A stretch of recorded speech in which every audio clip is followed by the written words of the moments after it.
పరిశుద్ధ గ్రంథమైన బైబిల్లో నుండి నిర్గమకాండము 2వ అధ్యాయము 23 నుండి చదివి సహాయం చేయండి. అలాగున అనేక దినములు జరిగిన మీదట ఐగుప్తు రాజు చనిపోయాను. ఇశ్రాయేలీలు తాము చేయుచున్న వెట్టి పనులను బట్టి నిట్టూర్పులు విడుచుచు మొరపెట్టుచుండగా తమ వెట్టి పనులను బట్టి వారు పెట్టిన మొర దేవుని యొద్దకు చేరెను. కాగా దేవుడు వారి మూలుగును విని అబ్రహాము, ఇస్సాకు, యాకోబులతో తాను చేసిన నిబంధనను జ్ఞాపకము చేసుకొనెను. దేవుడు ఇశ్రాయేలీలను చూచెను. దేవుడు వారి యందు లక్ష్యముంచెను. ప్రేమ కలిగిన మా మహాపరిశుద్ధ తండ్రి, మహోన్నత దైవమా, అతి శ్రేష్టమైన పరిశుద్ధమైన ఘనమైన మీ నామానికి వందనాలు, స్తుతులు, స్తోత్రాలు చెల్లిస్తున్నాం. కంకిపాడు ఇండియా పెంతెకోస్తు దేవుని సంఘం వారు నిర్వహించుచున్న ఈ ప్రార్థనోత్సవాలలో ఇంతమంది పరిశుద్ధులను, దైవజనులను, అభిషక్తులను మీరు సమకూర్చినందుకు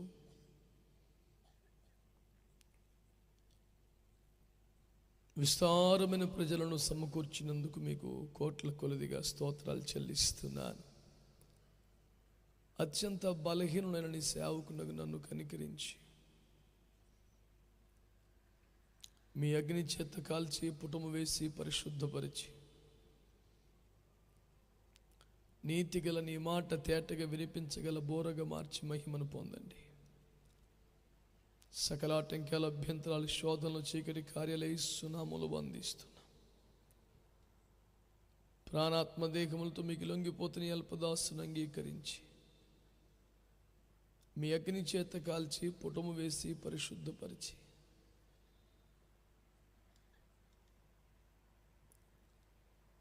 మీ కృపా మహిమకు కీర్తి కలిగినట్లు, ఈ ప్రాంతములు గొప్ప ఉద్యోగం వచ్చినట్లు, మా దేశమునకు క్షేమము, ఆశీర్వాదము కలుగునట్లు ఈ పరిచర్య కొనసాగనివ్వండి. వాడుతున్న ఉపకరణాల మీద, మా ప్రాణాత్మ దేహముల మీదే సురక్త ప్రోక్షణ చేస్తున్నాను.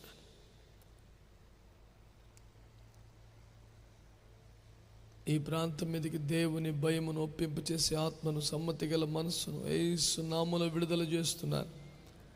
దేవదూతల పరిచయను సభల్లోకి విడుదల చేస్తున్నా.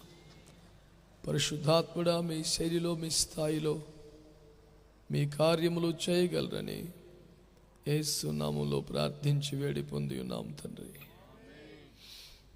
ఆమేన్. చక్కగా మనం చేతులెత్తి ప్రభుకు స్తోత్రం చెల్లిద్దామా? హల్లెలూయా.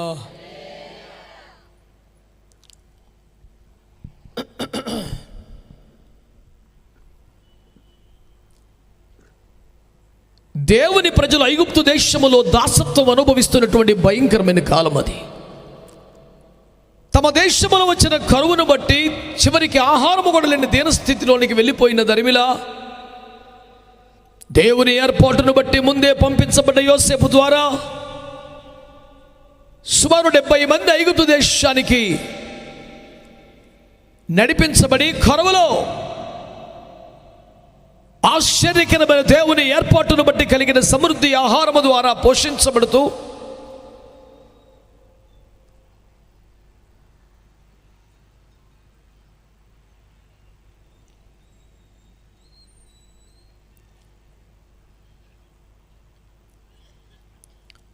ఏదో వారి నీడన, వారి పంచన దిక్కుమాలిన బతికే స్థితి కాకుండా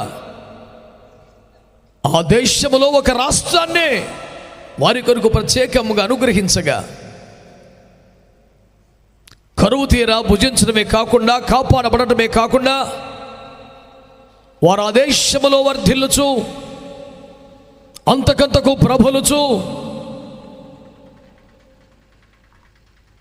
ఆ దేశపు జనులే ఆశ్చర్యపోయి బడిపోయి ఇప్పుడు ఎంతగా లక్షలాది మందిగా విస్తరించారు. వీరి జనసంఖ్య విస్తరించడాన్ని బట్టి ఆందోళన చెందిన ఆ దేశపు జనులు, ఆ దేశపు రాజు దేవుని ప్రజలు బహుగా బాధించడం, ఏకంగా బానిసలుగా మార్చేయడం, వెట్టి పనులు చేయించడం, హీనాతిహీనంగా కఠినముగా వారి ఎడల ప్రవర్తించడం ఆరంభించారు. ఏదో కరువుకు వలస వచ్చారు, మెల్లిగా స్థిరపడిపోయారు. పోను పోను పరిస్థితులు భయంకరంగా మారి కేవలం వెట్టి పనులు చేయవారిగా బానిసలుగా మారిపోయారు. వారి బాధ ఎంత ఘోరమైపోయిందంటే, మాకే రాసిచ్చిన ఒక రాష్ట్రం ఉన్నా, ఇక్కడ స్వంత ఇల్లులు ఉన్నా, నైలు నది పరివాహక జీవనానికి అలవాటు పడిన, నైలు నది చేపల రుచి మరిగిన, ఇక మేము ఇక్కడ బ్రతకలే, మా కొద్ది దేశం, మా స్వంత దేశమైనటువంటి కానాను దేశముకు మరలా వాగ్దానం చేశాడట దేవుడు. నిశ్చయముగా మనల్ని దర్శించ వస్తాడని, ఒక విమోచకుని పంపుతాడని, మా దేశమునకు మరలా మమ్మను చేరుస్తాడని పితరుల ద్వారా ప్రకటించబడి ప్రవచింపబడి ఉన్నది కనుక, ఓ దేవా మమ్మల్ని జ్ఞాపకం చేసుకోవా, మా స్వంత దేశానికి మమ్మల్ని తీసుకెళ్ళిపోవా, ఈ భయంకరమైన వెట్టి చాకిరిలో మమ్మల్ని విడిపించవా, ఐగుప్తు రాజు ప్రజలు పెడుతున్న బాధల నుంచి విమోచన కలుగు చేయవా అని బాధకు తాళలేక భయంకరంగా ఏడుస్తూ ఉండేవారు.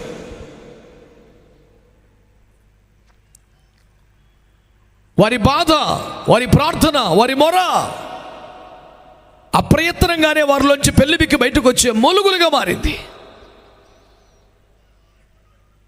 మూలుగులే వారిని మీరు ఎప్పుడైనా గమనిస్తే,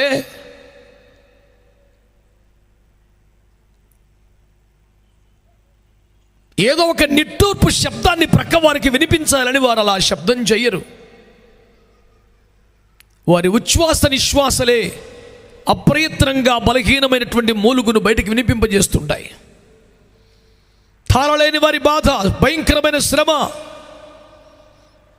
వారి ఊపిరి విడిస్తే అది ఎదుటి వారికి ఒక బాధగా, మూలుగ్గా వినబడే పరిస్థితి. దేవుడు వారి మొర్ర విన్నాడు, వారి మూలుగులు విన్నాడు, వారి యందు లక్ష్యం ఉంచాడు. వారి పితరులకు చేసినటువంటి వాగ్దానాన్ని, నిబంధనని జ్ఞాపకం చేసుకున్నాడు. ఒక జాతి, ఒక దేశం, ఒక ప్రజ సంఖ్యలలో ఉంది. ఇనుప కాడి వారి మెడ మీద ఉన్నది. ఏమిటి బానిసత్వం అంటే? చెయ్యాలని లేకపోయినా చేయాల్సి రావడం, మానేంతం అనిపించినా మానలేని స్థితి, ఇష్టం లేకపోయినా చేయాల్సిన స్థితి, ఓపిక చాలకపోయినా చేయాల్సిన స్థితి, కష్టానికి తగిన ప్రతిఫలం లేకపోయినా, శ్రమకు తగిన వేతనం రాకపోయినా మారు మాట్లాడకుండా చెప్పు కింద రాయిలా పడి ఉండి చేయాల్సిన స్థితి. ఆ పరిస్థితి ఇష్టం లేదు కానీ తప్పదు, ఆ పని ఇష్టం లేదు కానీ తప్పదు, ఆ శ్రమ చేయ ఓపిక లేదు తప్పదు, అసలు ఆ స్థలమే నచ్చదు కానీ తప్పదు. దాని పేరే భయంకరమైనటువంటి బానిసత్వం. దాంట్లోంచి బయటపడలేక, మెడ మీద ఇనుప కాడుని పెట్టి అణిచివేస్తున్న శత్రు రాజును ఎదిరించలేక,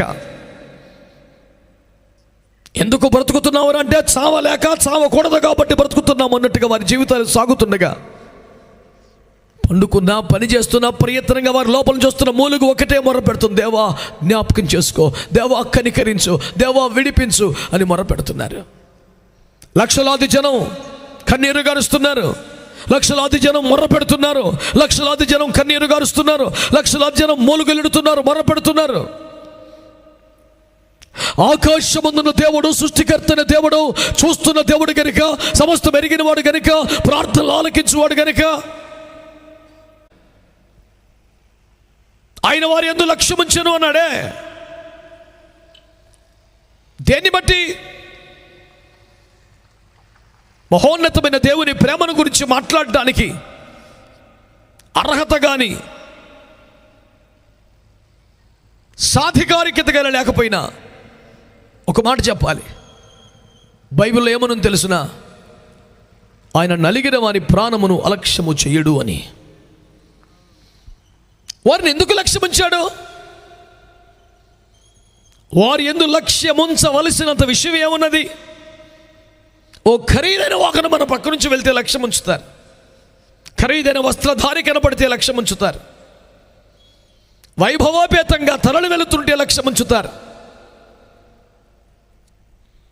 ఘనతని, సంపదని, కీర్తిని దేవుడు వారి యందు లక్ష్యం ఉంచినట్లుగా దేవుని ఆకర్షించగలిగినంత భక్తి వాళ్ళు ఏం చేశారు? ఇలాంటి ప్రశ్నలు మీరు అడిగితే జవాబు ఒకటి: వారు తమ కష్టములలో, శ్రమలలో, దుఃఖములో నలిగిపోతున్నారట. నలిగిపోవడం అంటే అందులోంచి బయట పడడం లేరు, అందులోనే చావడం లేరు. ఆ పరిస్థితుల మధ్య నలిగిపోతున్నారు. జయ జీవితం లేదు, విడుదల లేదు, తప్పించుకోను లేరు, అధిగమించడం లేరు. ఈ పరిస్థితుల మధ్య నలిగిపోతూ ఉంటే ప్రార్థనను బట్టో, అర్పణను బట్టో, కానుకని బట్టో, మరొక దాన్ని బట్టి కాదు, కేవలం వారు నలిగిపోతున్న స్థితిని చూసి దేవుడు అనేది లక్ష్యం ఉంచాడంట. దేవుని ప్రసన్నం చేసుకోవడానికి నేనేం చేయాలి? దేవుని దృష్టి నా మీదకి వచ్చినట్టుగా నేనేం చేయాలి? నేనేదైనా దేవునికి ఇస్తే దేవుడు వైపు నా వైపు చూస్తాడా? మరి ఎవరి గురించి అయినా మీరు అలాంటి మాటలు విన్నారేమో నాకు తెలియదు, కానీ నేను ప్రకటిస్తున్న ప్రభువైన యేసుక్రీస్తు వారు ఆయన్ని ఆకర్షించడానికి, ఆయన్ని ప్రసన్నం చేసుకోవడానికి విచిత్ర విన్యాసాలు చేయనక్కర్లేదు. నలిగిపోతున్న నీ స్థితిగతులను చూసి నీ మీద లక్ష్యం ఉంచి నేను విమోచించడానికి ఒక ప్రణాళిక కలిగిన వాడుగా ఉన్నాడని మీకు జ్ఞాపకం చేస్తున్నాను. దేవునికి స్తోత్రము కలుగునుగాక. నలిగిన వారి ప్రాణములు అలక్ష్యము చేయలేడు, వానేవాయ్ అనుకోలేడు, దాటిపోలేడు, వెళ్ళిపోలేడు. ఎరుకో పట్టణము వేవేల కొలది జనం. బైబిల్ వాడిన పదం ఏమిటంటే మల్టిట్యూడ్స్ వర్ ఫాలోయింగ్ జీసస్. జన సమూహములు యేసును వెంబడించుచుండిరి అని రాశాడు అక్కడ. అసంఖ్యాకం లెక్కించలేని జనసంద్రం. ఈ అసంఖ్యాకమైన లెక్కింపులేని జనసంద్రం మధ్యలో ఒక చిన్న మూలు కనపడుతుంది: దావీదు కుమారుడా, యేసును కరుణించవా. అతడు ఒక్కడే ఉంటే, అతడు ఒక్కడే ఏడిస్తే, మాట్లాడితే చెవులు దద్దరులకి వినపడవచ్చు, కానీ జన సమూహముల మధ్య, తొక్కిసలాట మధ్య, వేవేలు కొద్ది ప్రజలు తరలిపోతున్న గడియలలో, ఆ సందడిలో, ఆ సంద్రములో, ఆ కేకలలో, ఆ జన ప్రవాహములో ఒక దీనుడి, ఒక అనార్తుని కేక ఎవడు వింటాడు? విన్నా ఎలాంటి సమాజం తెలుసా? వాడెవడో వచ్చి, నోర్మోయ్, ఎందుకు అరుస్తున్నావు, కేకలేస్తున్నావు, అల్లరి చేయొద్దు అంటూ అతన్ని గద్దించి ఊరకుండమని ఆజ్ఞాపించాడు. ఆడెవడాడు తెలీదు. యేసు ప్రభు 12 మంది శిష్యులు వాడు ఒకడా? కాదు. ఇంకా పెద్దోడు ఎవడైనా? కాదు. ఆ పట్టణ బతికారా? కాదు. మరి ఎవరు? అడెవడో జనంలో ఆడుకోడు ఒకడో. కొంతమంది చేసే హడావుడి ఎలా ఉంటుందంటే, అసలు యేసు ప్రభు నా ఊరు ఆడే రప్పించినట్టు, ఆ మీటింగ్ అసలు ఆడే పెట్టినట్టు, మొత్తం అందరినీ కంట్రోల్ చేసే కమాండర్ ఇన్ చీఫ్ ఆడే అయినట్టు. మాట్లాడు, నోర్మై, ఆడి హడావుడు చూస్తుంటే మొత్తం ఆడే అనుకుంటావు, అసలు ఆడు ఎవడో కాదు, ఆడికి సంబంధం ఏమీ లేదు. అట్టంటే వాళ్ళు యేసు ప్రభు భలే సరిగ్గా సెట్ చేస్తాడు. యేసు నిలిచి ఈ అల్లరి చేసేవాడిని, నోర్మై అని పెద్ద ఆధిపత్యం వహించేవాడిని, ఇటు పెద్ద ఇన్ఛార్జీలుగా ఫీలింగ్ ఇచ్చేవాడిని, అంతా నాది అన్నట్టుగా కలర్ ఇచ్చేవాడిని పిలిచి, బాగా అడవుడు చేస్తున్నావుగా, కూటమి నీది అన్నట్టుగా, ఇట్లా నీకు పని చెప్తానన్నాడు. చూసావా, మన అరుపులకి, కేకల హడావుడికి గుర్తింపు వచ్చింది అని ఒక లుక్ వేసి పరిగెత్తుకొచ్చాడు యేసుప్రభు దగ్గరికి. యేసుప్రభు అన్నాడు, చేసింది చాలే కానీ ఆయన చేయబట్టుకుని తీసుకురాన్న దగ్గరికి అన్నాడు. కీలెరిగి వార్త పెడతాంలో యేసుప్రభు కన్నా కరెక్ట్ ప్రపంచంలో ఉండలేడు. ఈ అడావుడు చేసేవాడు, అల్లరి చేసేవాడు, ఏడిసేవాడిని నోరుమై పని చెప్పేవాడు, ఆడు ఏడితే వీడికి ఏందిరా బాధ, వాడు పుట్టుగుడ్డివాడు. యేసుప్రభు గురించి విన్నాడు, ఆయన ఎంతోమంది కళ్ళు ఇచ్చాడట, మృతులను సైతం సజీవులను చేస్తున్నాడట. ఆయన ప్రార్థనలు ఆలకించే దేవుడంట. ఆయన దాటిపోతే నాలాంటి వాడికి మళ్ళీ ఇలాంటి అవకాశం రాదేమో. ఆయన కాళ్ళ మీద పడదాం, కనికరించమని అడుగుదాం. ఇక్కడ ఎవరిని అడిగినా వేసేది చిల్లర తప్ప నూతన జీవితాన్ని ఎవడెవ్వలేడు, నూతన సృష్టికి ఎవడు మార్చలేడు, నాకు నేత్రములు ఎవడు ఇవ్వలేడు, నాకు ఒక గౌరవప్రద జీవితాన్ని ఎవడెవ్వలేడు. ఎంత ఏడ్చినా చిల్లరేగా పడేసేది, ఎంత ఏడ్చినా అంతకన్నా ఎవడేం చేస్తాడు. యేసు ప్రభు అయితే చిల్లర పడేసే రకం కాదు, ఏదో ఏసురించుకునే రకం కాదు, ఆ పూటకి ముద్దెట్టేవాడు కాదు. తను హత్తుకొని ముద్దు పెట్టి తన కుమారుడిగా మార్చుకొని ఒక నూతన జీవితాన్ని ఇవ్వగలిగిన వాడని వాడికి విశ్వాసం వచ్చి ఆడి అడుస్తుంటే నీకేంట్రా బాధ? నువ్వు ఎవడెవరన్నా ఆపడానికి? ఈ అరిసేవాడికి ఏడిసేవాడికి ఇద్దరికో మాట చెప్పాలి నేను. అరే ఏడిసేవాడా, నీ ఏడుపు నువ్వు వేడు, ఆడి గురించి వెనకు ఎవరికా నోర్మాయ్ వాళ్ళ అడుక్కునేవాడు నర్మాయ్ అని కోపడుతుంది. ఆడ అసలు ఏం పట్టించుకోకుండా మరీ బిగ్గరగా దావీదు కుమారుడా యేసు నన్ను ప్రార్థన చేసేవాడు లక్షణం అనండి. అంత గుంభనంగా చెప్పక్కర్లా, మంచిగా చెప్పండి, పర్వాలేదు. చెప్పండి చెప్పండి, ఏమిటది? ఎవడేమన్నా ఎవడు ఎన్నన్నా అది ప్రార్థన చేసుకోవటమే. దానికి బేభత్సమైన 6 సూత్రాలు 7 మెట్లు ఏం అక్కర్లా. తిట్టేవాడు తిట్టాడు, ఎగతాలు చేసేవాడు ఎగతాలు చేస్తాడు, ఎట్టకారం ఎట్టవాడితో ప్రశ్నించాడు ప్రశ్నిస్తాడు, ఆవిడ జావాని జావని నువ్వు ప్రార్థన చేసుకో. స్తోత్రం చెప్పరే. ప్రార్థన చేసేవాడు నిజంగా ప్రార్థన చేసేవాడు అయితే ప్రార్థన చేస్తానే ఉంటాడు. అర్ధాంతరం రకమైతే ఆ పూటకేసే పరిచయం ఆగిపోతాడు. కానీ నిజముగాడు ప్రార్థనాత్మ కలిగిన వాడైతే ఏమి అంటలేదుగా మీరు అనండి ఆమెనని. వాడు ప్రార్థనాత్మ కలిగిన వాడైతే, మొర్రపెట్టు కృప పొందిన వాడైతే, ఆత్మలో ఎడతగిన మూలుగులు కలిగిన వాడైతే, ప్రార్థించు వాడి స్వరమును ఎవడ నుంచి వేయలేడు, ప్రార్థన ఎవడు ఆపివేయలేడు. దేవునికి స్తోత్రం కలుగును గాక. ఒరుగా అని చెప్తుంటే మరి ఎక్కువగా కేకలేస్తున్నాడు. తూరు విన్నబడనట్టే చేసిన కాలంలో కూడా ప్రార్థన చేసింది. కొన్నిసార్లు అసలు మనం ప్రార్థన దేవుడు వినట్లేదా, వినిపించుకోవట్లేదా, వినకూడదనే చెవిలో దూది పెట్టేసుకున్నాడా అని మనకు అనిపించే అంత సైలెంట్గా ఉంటాడు యేసు ప్రభు. చిన్నప్పటి నుంచి మనం విన్నది ఎలాంటి యేసు ప్రభు గురించి కాదే. ఆయన ప్రార్థనలు ఆలకిస్తాడని అద్భుతాలు చేస్తాను. నేను చాలా కాలంగా చేస్తాను, అసలు రెస్పాన్సే లేదు. నేను విన్నది కరెక్ట్ కాదా, ఈయనే కరెక్ట్ కాదా, 100 రకాల డౌట్లు వస్తుంటాయి. ఆ కనాను స్త్రీ యేసు తనకు ప్రత్యుత్తరం ఏమని వెనుదిరిగి చూడని అసలు పట్టించుకున్నట్టుగా కనబడిన ఆ కాలంలో కూడా ప్రార్థన చేస్తూనే ఉంది. కాసేపటికి వెనక్కి తిరిగి, అమ్మా ఇశ్రాయేలులో నశించిన వారి వద్దకు కానీ మీ వద్దకు నేను పంపబడలేదు అంటే ఏమిటి అర్థం? ఇప్పుడు నీ ప్రార్థన నేను ఆలకించను, నీకు ఏ కార్యం చేయను, యూ కెన్ గో బ్యాక్. అంత క్లియర్గా చెప్పి ఇంకెవడన్నా ప్రార్థన చేస్తాడా? అసలు దేవుడు దర్శనం అవ్వకపోతే, ప్రత్యక్షం అవ్వకపోతే, ఏమీ మాట్లాడకపోతే, ఎప్పటికైనా మాట్లాడకపోతాడని అడగటం ఒక పద్ధతి. ప్రత్యక్షమై నీకు అసలు ఈ కార్యం చేయను, ఈ విషయంలో నీ మనం వినను, ఇక నువ్వు వెళ్ళొచ్చు అని చెప్పాక ఎవడైనా ప్రార్థన చేస్తాడా? ఆమె చేసింది. మరి కాస్త దూరం వెళ్ళాక ఆయన అంటాడు, ఎవడైనా పిల్లల రొట్టెలు తీసి కుక్క పిల్లలకు వేస్తాడా అంటే తనను కుక్క పిల్లతో పోల్చినంత మాట. గమనిస్తున్నా, చూస్తున్నా, వెంటబడుతున్నాము కదని మా అవసరాన్ని బట్టి, మా దేన స్థితిని బట్టి, మా కష్టాన్ని బట్టి కన్నీరు గార్చి ప్రాధేయపడుతున్నామని నన్ను ఏకంగా కుక్క పిల్లతో పోలుస్తావు నువ్వు అని కలబడిపోవలసిన భయంకర ఉద్రేకం వచ్చే అవకాశం ఉన్న చోట ఆమంటది, అవును ప్రభువా, కుక్క బతికేనది, కానీ కక్కిన దానికి తినటం ఎప్పుడూ మానేశా. యజమానుని బల్ల మీద ఉన్న రొట్టె ముక్కలు మాత్రం తింటున్నాను. ఆ ఛాన్స్ కూడా లేదా? యేసు మురిసిపోయి ఆశ్చర్యపోయి ఆనందపడిపోయి, అమ్మా నీ విశ్వాసం గొప్పదే, నీవు కోరినట్లే. ఆ మాట గట్టిగానండి, మరికొంచెం నీవు కోరినట్టే. హల్లెలూయా. ఎవడైనా చేయగలరా? నువ్వు ఏది కోరితే అది, ఎంత కోరితే అంత. నీ జీవితం, హలో బిడ్డ వింటున్నారా, నీ జీవితం అసలు ప్రార్థనలకు జవాబు రాని కాలం కొంత ఉండింది. అవునైతే ఆమెనని చెప్పండి. ఎంతగా మొర్ర పెట్టినా, ఏడ్చినా, కన్నీరు కాచిన జవాబు రాని కాలం ఒక నీ లైఫ్లో ఉండింది. అవునా? నీ ప్రార్థనకు జవాబు రాలేదని బాధపడుతున్నప్పుడు వ్యతిరేకంగా జవాబులు రావటం మొదలుపెట్టినాయి. ఏది అడిగితే దానికి రివర్స్లో జరుగుతుంది, ఏది వద్దంటూ వచ్చి పడిపోతుంది. అలాంటి పరిస్థితి కూడా నీకు వచ్చిందా? అలాగైతే గట్టిగా ఎస్ అని చెప్పండి ఒకసారి. ప్రార్థనకు రాని జవాబు రాని కాలములో నీవు ఉండి ఉంటే, ప్రార్థనకు వ్యతిరేకంగా అడిగిన దానికి భిన్నంగా అంత యాంటీగా జరుగుతున్న కాలం కూడా నీకు వచ్చి ఉంటే, నీకు ఒక్క మాట మనవి చేస్తున్నాను, ఇక మిగిలి ఉన్నది మూడవదే.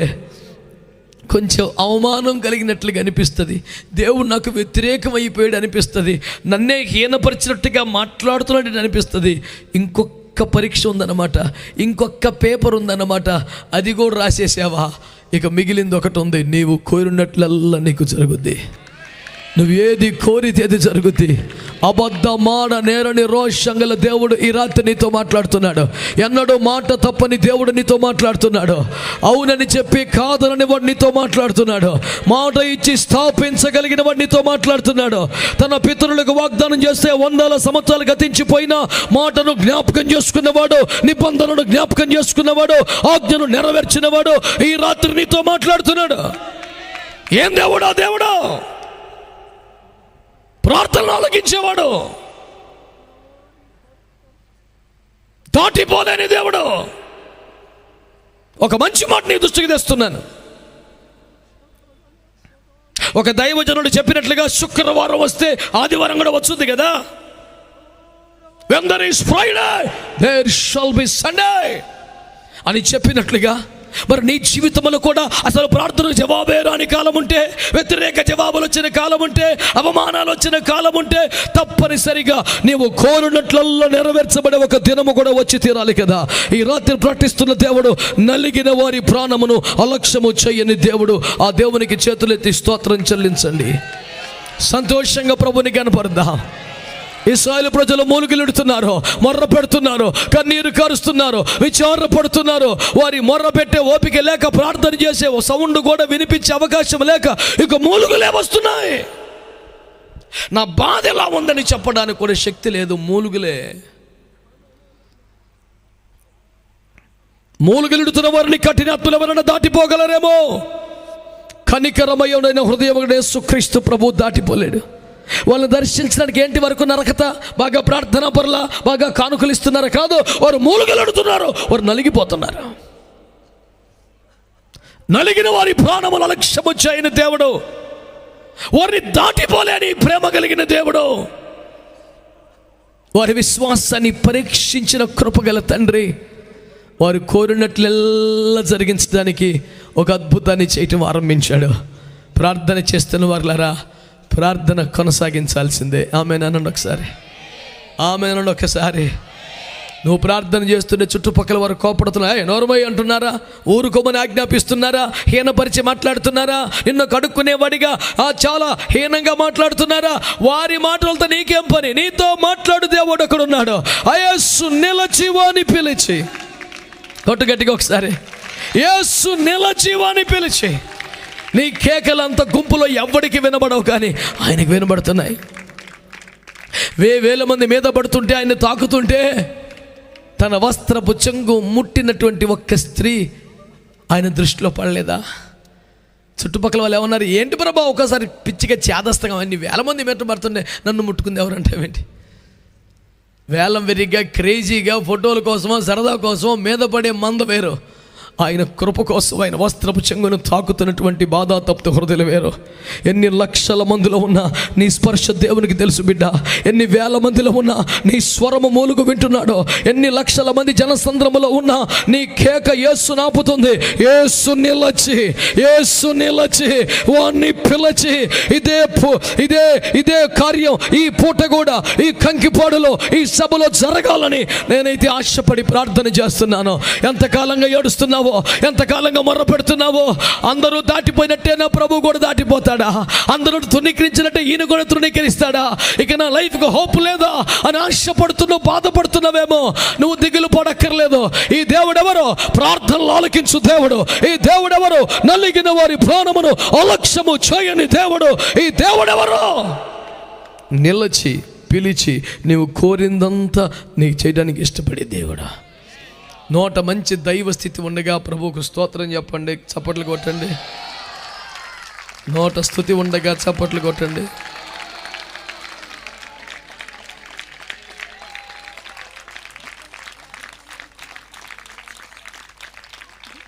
ఆయన ఇశ్రాయేలు వారి మూలుగులు విన్నాడు, వారి మొర్ర విన్నాడు, వారి యందు లక్ష్యం ఉంచాడు.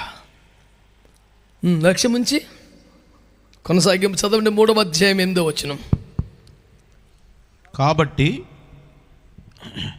ఐగుప్తీయులు చేతిలో నుండి వారిని విడిపించుటకును ఆ దేశములో నుండి విశాలమైన మంచి దేశమునకును. స్వర తీవ్రత కలిగి చదువున్నాను, ఎక్కడో మందర స్థాయిలో కాదు, తీవ్రంగా ఉండాలి. కాబట్టి అదే ఐగుప్తీయుల చేతిలో నుండి వారిని విడిపించుటకును ఆ దేశములో నుండి విశాలమైన మంచి దేశమునకు, అనగా కనానీయులకు, హిత్తీయులకు, అమోరీయులకు, పెరిజ్జీయులకు, హివ్వీయులకు, ఎబూసీయులకు నివాస స్థానమై పాలు తేనెలు ప్రవహించు దేశమునకు వారిని నడిపించుటకు దిగి వచ్చి ఉన్నాను. ఒక్కసారి గట్టిగా ఆమేన్ అనండి. ఆయన వారి యందు లక్ష్యముంచెను, వారి మొర్ర వినను, వారిని జ్ఞాపకము చేసుకును. నెక్స్ట్ వర్డ్ ఏంటి తెలుసా? వారిని విడిపించుటకు దిగి వచ్చెను. గట్టిగా ఆమేన్ అని చెప్పండి. మునుపు జరిగినదే ఇకను జరగబోనున్న వాగ్దానం బట్టి స్తోత్రం చెప్పండి. ఆయన కార్యములు జరగని కాలములో కూడా నిరీక్షణ కలిగే వారు స్తోత్రం చెప్పండి. అనకండి, గట్టిగా స్తోత్రం చెప్పండి ఒకసారి. ఈ రాత్రి దేవుడు మాట్లాడతాడు, నేను వారి నుండి మిమ్మును విడిపించుటకు దిగి వచ్చి ఉన్నాను. దేవుడు ఏం దేవుడు? దిగి వచ్చే దేవుడు. ఆమేన్ అనండి, ఆమేన్ అనండి. ఆయన ఏం దేవుడు? ఆయన ఏం దేవుడు? ఆమేన్, హల్లెలూయా. ఎక్కడికి దిగి వచ్చాడు? నువ్వు ఎక్కడుంటే అక్కడికి. నువ్వు చెరలో ఉన్నావా, శ్రమలో ఉన్నావా, దుఃఖములో ఉన్నావా, బాధములో ఉన్నావా, సంఖ్యలలో ఉన్నావా, వెట్టి పనుల్లో ఉన్నావా, బానిసత్వంలో ఉన్నావా, ఆకాశ మహాకాశం నుండి మండుచున్నటువంటి పదలోనికి దిగి వచ్చిన దేవుడు. I have come them all the way to redeem you from all the clutches of the devil. సాతాను యొక్క ప్రతి విధమైన బంధకములను విడిపించుటకే నేను దిగి వచ్చానని మాట్లాడాడు. మీ మొర్ర విన్నాను, మీ బాధ చూశాను, విడిపించడానికి దిగి వచ్చాను. ఆమేన్, ఆమేన్. 10వ వచనం. కాగా రమ్ము, నిన్ను ఫరో యొద్దకు పంపెదను. ఆమేన్ అంటలేదే? అప్పుడే వెళ్ళిపోయారండి. ఇక అయ్యగారు 3-4 రోజులు కావాలన్నారు. అయ్యా 2 రోజులు చాలే అన్నాను నేను. అందులో మొదటి పూటమే కాసేపు పరిచి అప్పటికే ఆమె అని చెప్పడానికి కలిసిపోయారు భక్తులు.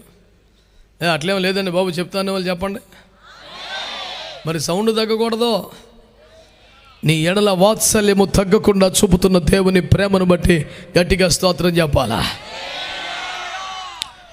దేవుడు నలిగిపోతున్న వారిని అలక్ష్యము చేయలేదని, వారి మూలుగులు విన్నాడని, మొర్ర విన్నాడని, వారి బాధలు చూశాడని విడిపించడానికే. హలో, నేను ఆ పదం మర్చిపోయి ఎతుకులాడతా మీ ఎంక చూస్తలేదు. మీరు తిరిగి మాట్లాడాలి. బైబిల్లో ఉంది గాన ప్రతిగానం అని, ఉత్తర ప్రత్యుత్తరం అని. అర్థమైందా? పాటలు కూడా పొలోమును సోలోలు వేసుకుంటూ కూర్చోకూడదు. ప్రజలు తిరిగి ప్రతిగానం చేయగలిగేలాగా స్తుతిగానం ఉండాలి. స్తోత్రం అనండి. అలాగే సందేశం యొక్క లక్షణం కూడా ఉత్తరం ఉండాలి, ప్రత్యుత్తరం ఉండాలి. అలా గుడ్లప్పగిచ్చుకొని చూస్తే కుదరదు. తిరిగి మాట్లాడాలి కదా. దేవుని మాట, దేవుని వాక్యం మీరు చెప్పాలని, మీరు కలవాలని, మీరే కీపించవాలని మీ వంతు కోసం ఒక మాట వదిలేస్తే అసలు వీడికి గుర్తుందో లేదో నా ముఖం చూస్తున్నారు మీరు. దేవుని కృపలు అంత మతి మరపేం తగల వల్ల. చెప్పండి, దేవుడు మన బాధలు చూసే దేవుడు, మన మూలుగులపై లక్ష్యం ఉంచే దేవుడు, మన మొర్ర వినే దేవుడు, విడిపించడానికి. అది అది అది మెలకు వచ్చింది. చెప్పండి చెప్పండి, విడిపించడానికి. మరి దిగి వచ్చిన దేవుడు ఏం చేస్తున్నాడు? విడిపించుటకు నేను దిగి వచ్చి ఉన్నాను, రమ్ము నిన్ను పంపేదను. స్తోత్రం చెప్పండి గట్టిగా, హల్లెలూయా. దేవుడు ఏ ప్రాంతం మీద దృష్టి పెడితే గట్టిగా ఆమేనండి.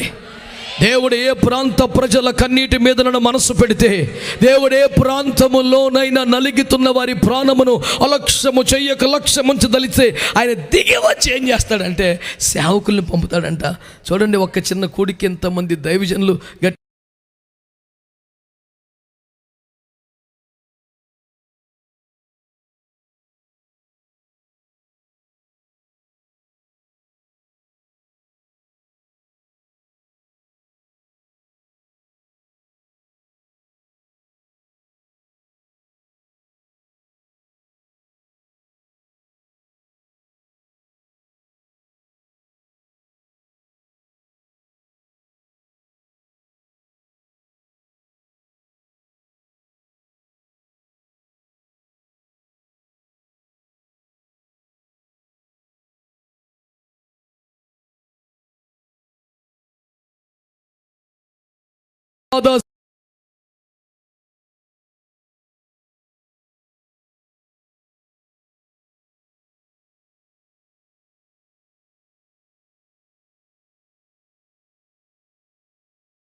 అత్యధికమైనటువంటి సైనిక సంపత్తి కలిగిన దేశం ఐగుప్తు దేశం.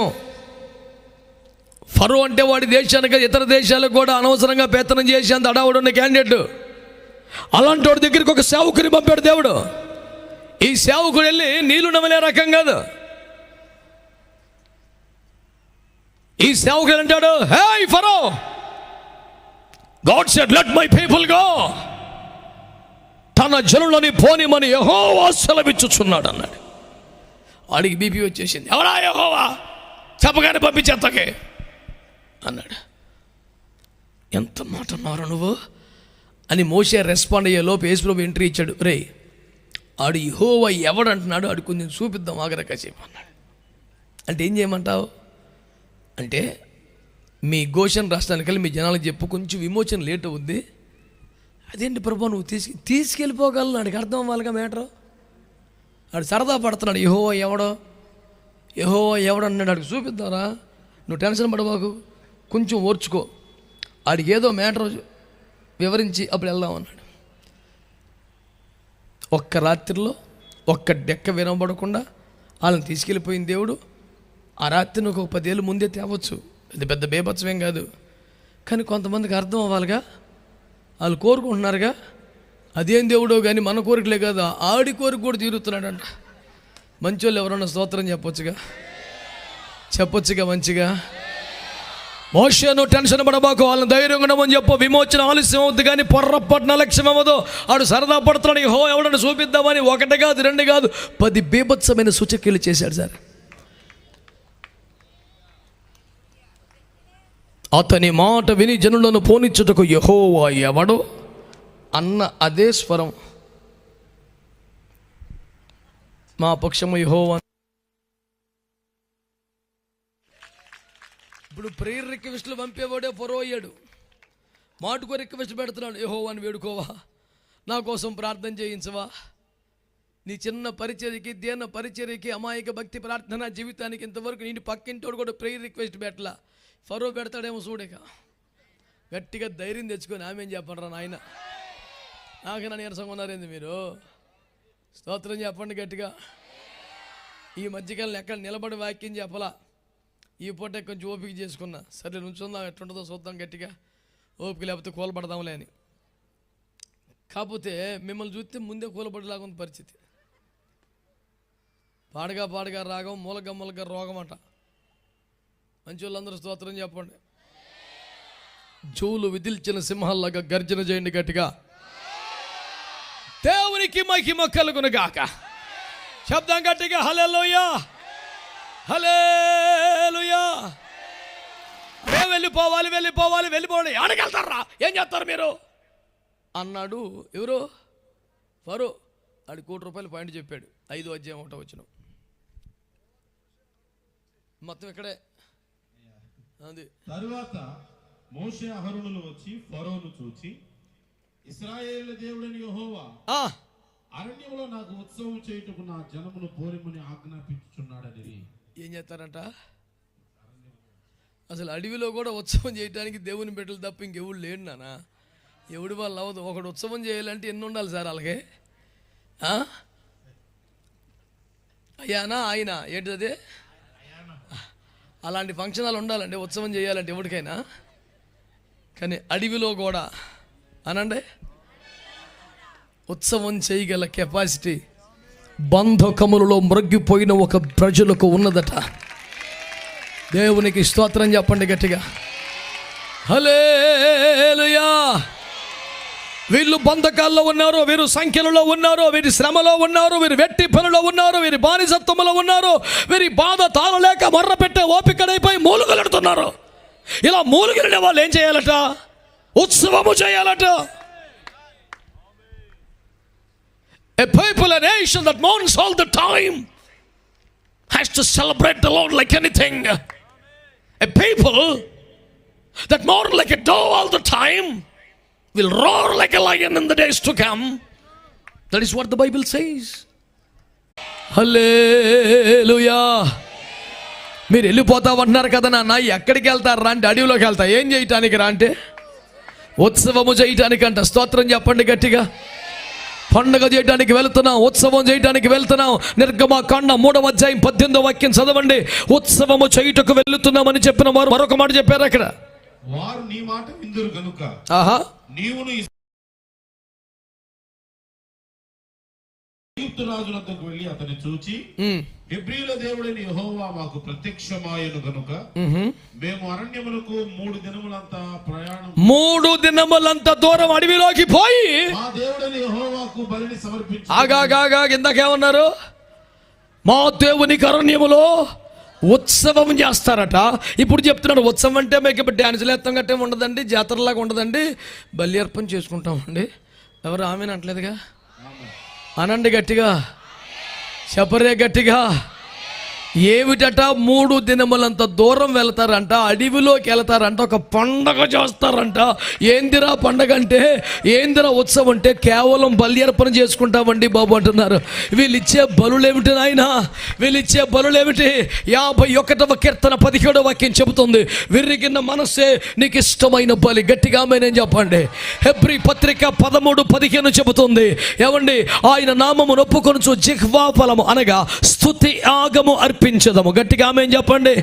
యాగం అంటే యజ్ఞం అంటే బలి. అర్థం చేసుకోండి దేవుని బిడ్డలారా. అనగా స్తుతి బలులు చెప్తారంట, స్తోత్ర బలులు చెప్తారంట. ఏ మనసుతో? కుర్రవిన మనసుతో కాదు, మదించిన హృదయముతో కాదు, గర్వాంధులై కాదు, తిరుగుబాటు చేయువారిగా కాదు, మోసము చేయు యొక్కబులుగా కాదు, విరిగి నలిగిన హృదయముతో, పశ్చాత్తాపముతో, ఎబ్బోకరేవులో పడిన వారిగా, విజ్ఞాపన చేయువారిగా, కన్నీరు కార్చువారిగా, మొర్ర పెట్టువారిగా, వారు దేవుని నామాన్ని ఒప్పుకుంటా ఆయనకు స్తుతులు స్తోత్రాలు చెల్లిస్తారట. చప్పట్లు కొడుతూ స్తోత్రం చెప్పొచ్చుగా, ఒక నిమిషమే ఆగకుండా చెయ్యొచ్చుగా. కట ఆత్మతో నింపబడు, ఆత్మలో మాట్లాడు, విశ్వాసముతో చూడు. నీ అరణ్య జీవితం ఉత్సవంగా మారబోతుంది, ఉత్సవంగా మారబోతుంది. పరిస్థితులు మారబోతున్నాయి, ఉజ్జీవము రాబోతుంది. ఎడారి జీవితం ఆనందముగా మారబోతుంది. మార్చే దేవుడు అక్కడ ఉన్నాడు, మార్చే దేవుడు అక్కడ ఉన్నాడు. గట్టిగా గట్టిగా గట్టిగా స్తుతించండి దేవుణ్ణి. ఆగద్దు, అలసిపోవద్దు. ఉత్సవము చేయడానికే. ఎడారి జీవితమే సుఖ సౌఖ్యము కాగా, నారల్య రోదన ఉత్సవముగా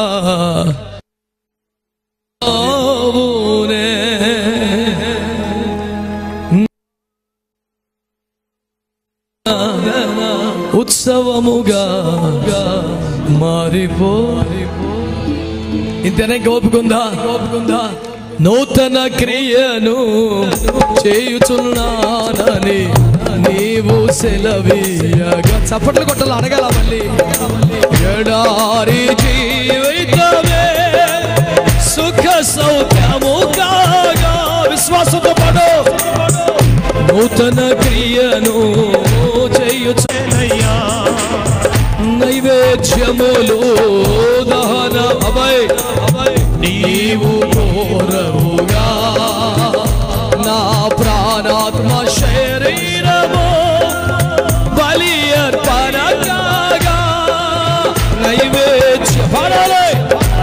బలులతో సంతోషంగా నీవు కోరవుగా నా ప్రాణాత్మ శరీరమే బలి అర్పణ కాగా నా జీవ బలులు స్తోత్ర బలులుగా మారిపోయేనే. నా జీవ బలులు స్తోత్ర బలులుగా మారాలి రాత్రి. నా జీవ బలులు స్తోత్ర బలులుగా మారిపోయేనే. నా జీవ బలులు ఆమె చప్పట్లతో గట్టిగా నా జీవ బలులు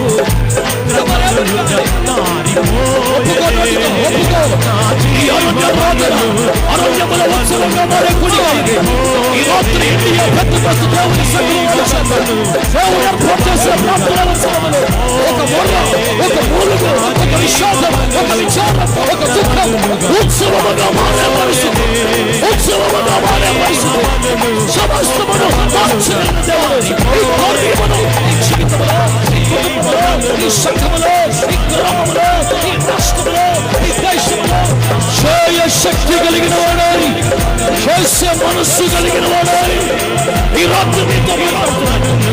ఉత్సవముగా మార్చగలడు, ఉత్సవముగా మార్చగలడు. విశ్వాసం మారిపోయేనే.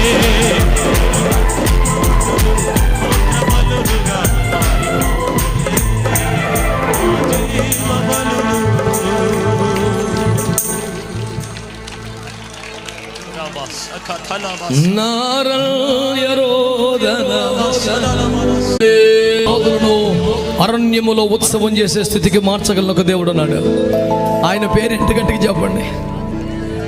మీ నోటితో మీరు చెప్పండి ఆయన పేరేంటో. గట్టికి దేవుడు, నా విశ్వమునకు దేవుడు, అందరికి దేవుడు, అట్టి మహోన్నతుడైన దేవుడి వైపు చేతులెత్తి అల్లాడించు ఒక అర్పణ. అలా కార్యములు జరుగుతున్నాయా?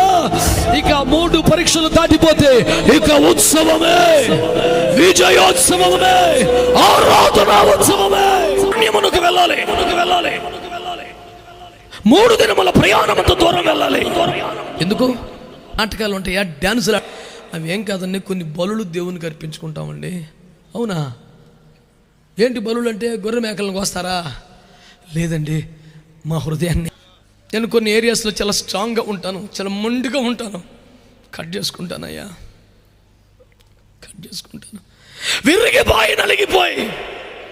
విరిగి నలిగిన మనస్సునే, హృదయాన్నే స్తుతులు అనే బలులు పెడతానయ్యా. దాని ఏముంది? ఎవడైనా స్తోత్రం చెప్పొచ్చు. ఎవడైనా స్తోత్రం చెప్తే నచ్చదంటయ్యా. 22వ కీర్తన 3వ వాక్యంలో చెప్పాడు, ఆయన ఇశ్రాయేలు చేయి స్తోత్రముల మీద తన స్వభావాన్ని మర్చిపోయాడు, మొక్కుబడి మర్చిపోయాడు, కానీ మోకాల మీద పడ్డాడు. Tonight I would like to encourage you people of God, just forget about the past and come to the feet of Jesus Christ. Just kneel down before God and cry out, open up yourself.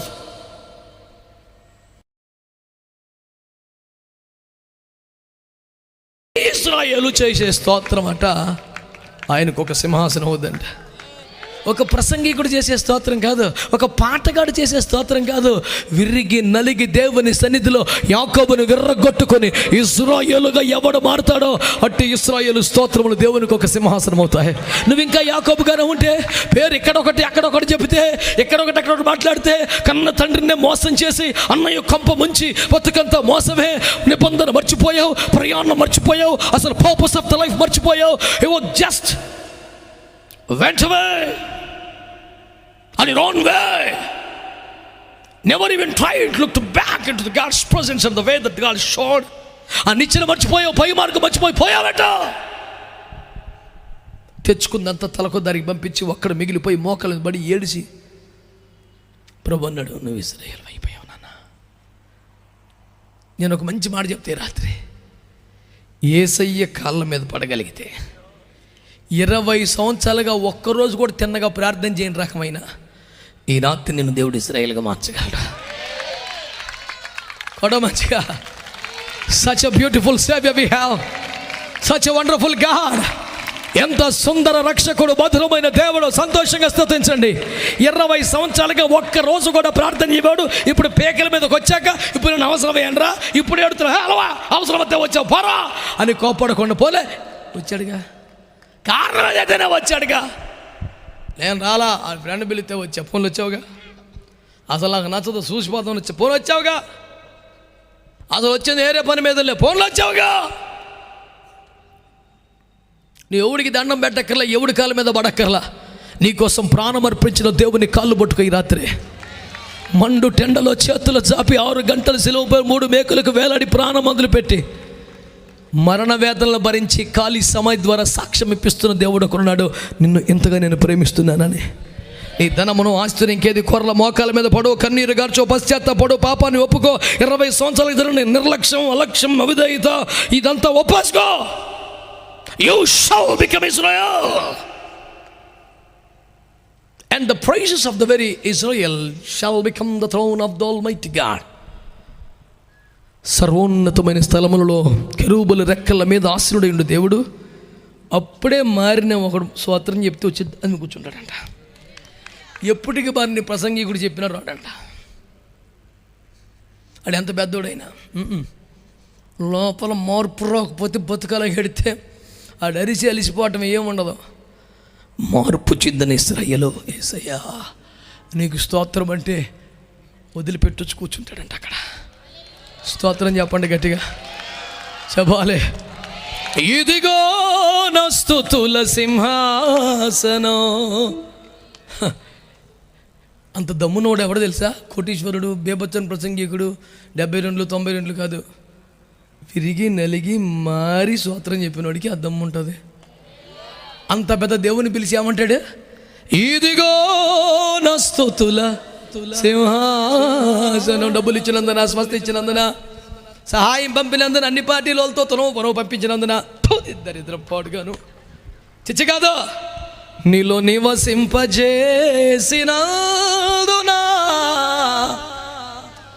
ఇంకేం లేదు, ఇంకో పాయింటే లేదు.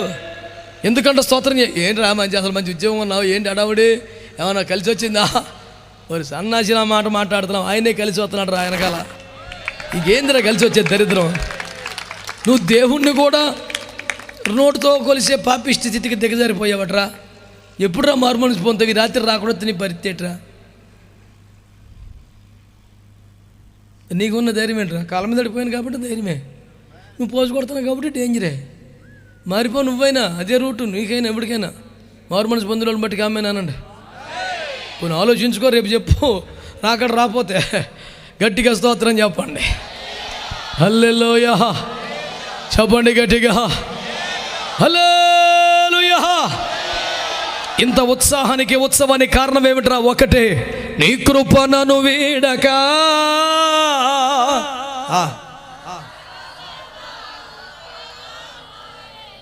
అసలు మొత్తం 20 మంది 20 రకాలుగా పాడారు. ఇట్టయితే ఎట్టండి ఏకీపించాలి సార్ మనం. నేను పడతాను ఉండమ్మా పద్దగా. నేను పెద్ద శంకరన పోడా, ఏదో మీతో కలిసి ఆరాధన చేయడానికి తిప్పలు పడతాను. నువ్వు బాడు అంటుంది పద్దాక. ఆడిషన్లో కూర్చోబెట్టినట్టుంది మనిషి. స్తోత్రం చెప్పు, అందరు చెప్పండి హల్లెలూయా. విరిగి నలిగిన హృదయం అనండి. అదే మనం ఇచ్చే బలి. మనం ఇంకా ఇన్ని దెబ్బలు తగిలినా, ఎంత కష్టం వచ్చినా, ఎంత కరువు వచ్చినా, ఎంత అవమానం జరిగినా ఇంకొట్టగా చూస్తున్నావుగా, విరగాలరా నాయన, లేకపోతే పని అవ్వదు. ఇంకా పెద్ద ఇంకా కింద పడ్డా ఆ బాబుతోడికి సుఖం లేదు. స్తోత్రం అనండి. ఎవడు దీనుడై ఆమేన్ దేవుని సన్నిధిలో భయపడి వణుకుచున్నాడో, దేవుడు వాని లక్ష్యం ఉంచబోతున్నాడో, వాని కృప చూపబోతున్నాడో, కార్యాలు చేయబోతున్నాడో. దేవునికి స్తోత్రం చెప్పండి గట్టిగా, హల్లెలూయా. స్తోత్రం చెప్పండి గట్టిగా. దేవుని కృపలో దేవుడు ఏర్పాటు చేసిన సమయం రానే వచ్చింది. ఒక్క డెక్క కూడా విడవబడకుండా ఇశ్రాయేలు ప్రజలు విమోచించబడ్డారు. ఐగుప్తును దాటారు, సముద్రం కూడా దాటారు. ఎప్పుడైనా మోసే కూని రకాలు తెస్తా పాటలు పడతా కనిపించండి నీకు? చదువు 15:1. ఉన్నాను. అప్పుడు మోషేయు ఇశ్రాయేలును యెహోవాను గూర్చి కీర్తన పాడిరి. ఎవరు పాడింది? మోషేయు ఇశ్రాయేలీయులను. Moses was a wonder worker, miracle worker, mighty man of God, and of course he was a singer too. Amen. One of the best worshippers. Amen. అసలు రేపు పొద్దున పరలోకం వెళ్తే 2 పాటలు అంటే, ఒకటి గొర్రె పిల్ల కీర్తన ఉండదు, మోసే కీర్తన అంట. యేసు రక్తం ఏం ఏం తక్కువ కనపడ్డాడు మోసే? స్తోత్రం చెప్పరే. మోషే అట ఇశ్రాయేలు అందరూ పెద్దగా గీతం ఎత్తి పాడుతున్నారు. యెహోవాను గూర్చి గానము చేసేది. నా బలమా యథార్థమైనది. వాళ్ళు ఇందాక ఏమన్నారు తెలుసా? ఏ క్లాస్ దగ్గర దారి ఫిలిష్తీయ దారి ఉంటే చుట్టూ తిప్పుతావు, పేనం తెత్తాకి మళ్ళీ సంపతకు వచ్చావు. నువ్వు ఐగుప్తుల సమాధానం లేవని వచ్చావా? నువ్వు బలవాడవా? నువ్వు చెప్తాను. పెద్దలం ఉన్నాము ఇక్కడ, పెద్దలు ఈ లోకలు ఉంటారు బాబు. ఎక్కడికి వెళ్ళినా చెప్తున్నాము. పిల్లగాడి మన దగ్గర ప్యాలెస్లో ఉండి వచ్చావు, దేవుడు పంపాడు ఒప్పుకున్నావు, సావు కూడా ఊరుకుంటున్నాను, కానీ కాస్త గట్టిగా మాట్లాడుతున్నావు అబ్బాయి. అయ్యి పెద్దలు ఎక్కడా? అయ్యి కాదన్నా, నేను నాకేం తెలుసు అన్న దేవుడు. మాట్లాడితే దేవుడు అంటావు. పెద్దలు ఉన్నాము ఎక్కడ? ఇది దగ్గర దారి. ఏదే ఫిలిష్తీయ దేశం గుండా వెళ్ళేది దగ్గర దారి అంట. నీకేం తెలిసి ఈ రూట్లోని అక్కడ తిరిగావు నువ్వు? నిజమే, ఇందంటే తిరిగినోడు కాదు పాపం. ప్రభు పాదాల దగ్గర బతికొచ్చినోడు, దేవుని సెలవు పొందుకొచ్చినాడు, 40 సంవత్సరాలు దేవుని కృప కోసం కనిపెట్టుకొచ్చినోడు, పొద్దుగుగులు ఏడిచి ప్రభు ఇంకెప్పుడు అయ్యాను ప్రార్థన చేస్తే పంపితే వచ్చినోడు.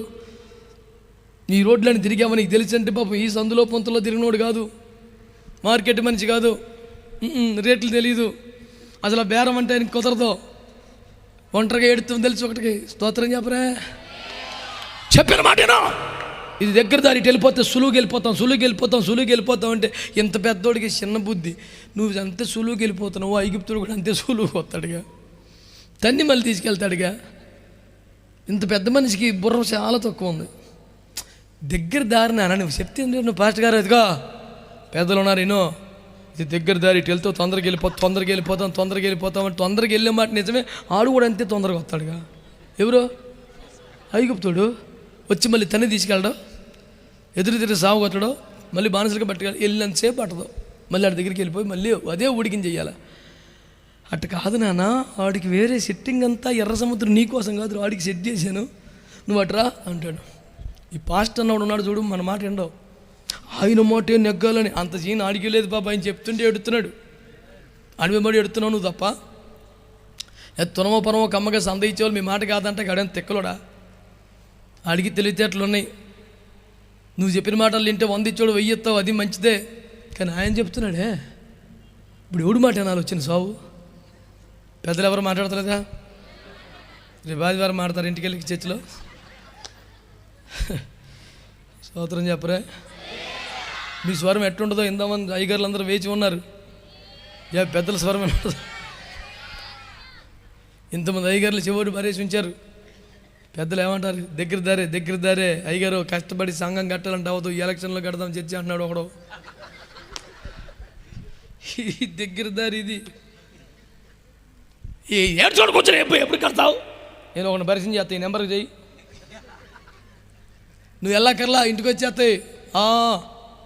అసలు నిఘా లేదు, పోలీసు లేదు, ఏమి లేదు, ఎవరు రారు, ఆయన చూసుకుంటాడు అన్నీ. నువ్వను ఒక SMS పెట్టు. ఎంత దగ్గర దారి ఉందా?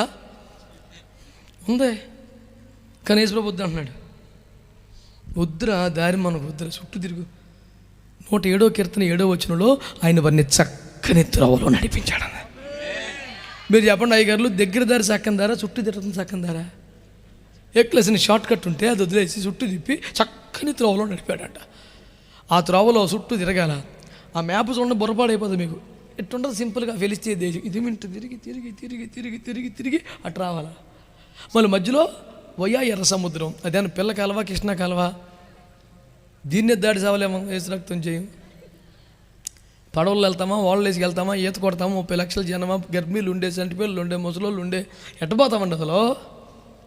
చెప్తే అర్థం చేసుకోవాలంటే అంటే ప్యాలెస్ నుంచి వచ్చాడంట, ట్రైనింగ్ చేసి 40 సంవత్సరాలు. చెప్పిన మాట నువ్వు పాస్టర్ గారు అయితే అయ్యో పెద్దలు ఇక్కడ ఉన్నావు అని. అన్నా నన్ను ఏం చేయమంటావు ఆయన, ఇట్లా అని చెప్తున్నాడు అన్నయ్య. ఇదోటి దొరికిందిరా మాట్లాడితే దేవుడు మాట్లాడుతున్నాడని మా పేనం తెస్తున్నాడు పాస్టర్ గారు. పేనం తీశాడా, పేనం పోసాడా, సముద్రం దాటారు. ఇప్పుడు మోసే పాట అందుకోగానే ఇందాకడ దాకా తిట్లు అందుకున్నవాడు, సరిగినోడు, గొనిగినోడు, మా ప్రాణం ఎత్తకు వచ్చిన ఉన్నాడు. ఆయనతో కలిసి యథార్థమైనది నీ మార్గం, ఇందాకడ దాకా చంపే మార్గం, చుట్టూ మార్గం, తిప్పలు పెట్టే మార్గం, శాదస్థ మార్గం అన్నవాడు యథార్థమైనది పారి. అమ్మ బాబోయ్,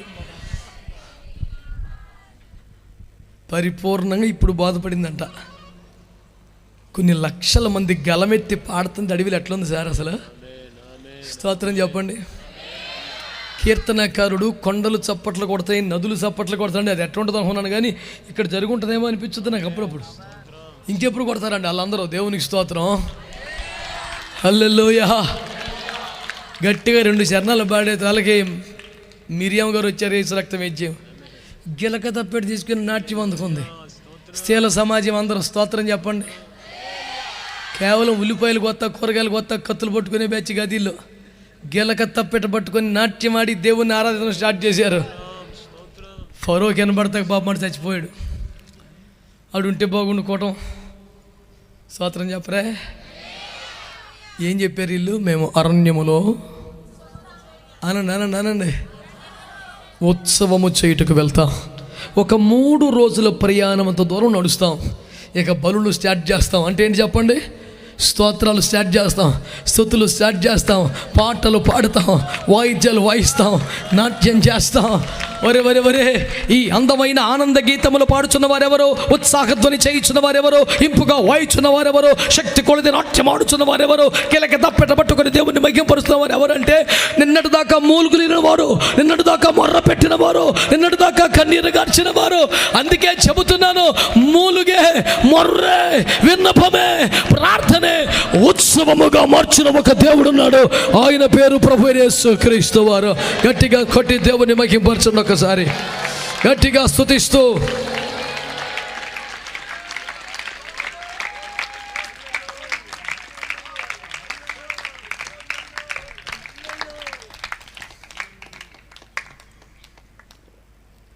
ఆమేన్, ఆమేన్.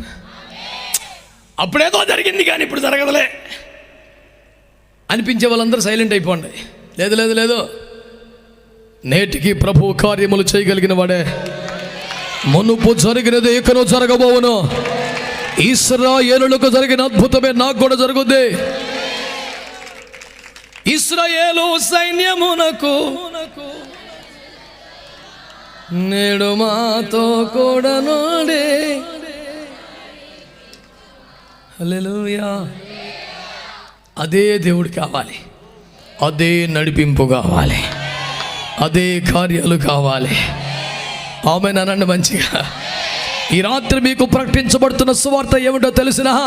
విషాదమును, విచారమును, దుఃఖమును, విన్నపమును, మూలుగును, మొర్రను ఉత్సవముగా మార్చివేసిన ఒక దేవుడున్నాడు. ఆయన పేరు ప్రభు అయిన యేసు క్రీస్తు వారు. మృతుడనైతుడి గాని ఇదిగో యుగ యుగములకు సజీవుడనై ఉన్నానని, సదాకాలం మీతో ఉంటానని, మరణం యొక్క పాతాళం యొక్క తాళపు చెవులు నా చేతిలో ఉన్నాయని వాగ్దానం చేసి భయపడుద్దని చెబుతున్న దేవుడు ఈ రాత్రి నీతో మాట్లాడుతున్నాడు. నీ అరణ్య రోదనను, వెట్టి చాకరీని, బానిస బతుకును ఉత్సవముగా మార్చేస్తాడు.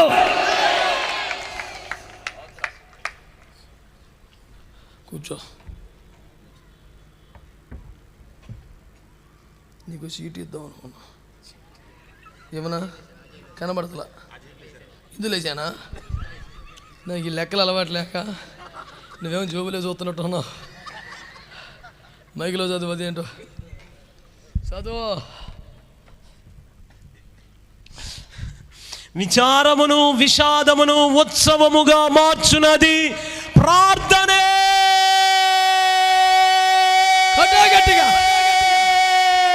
ఆమేన్ ఆమేన్ ఆమేన్. దేవునికి మహిమ కలుగును గాక.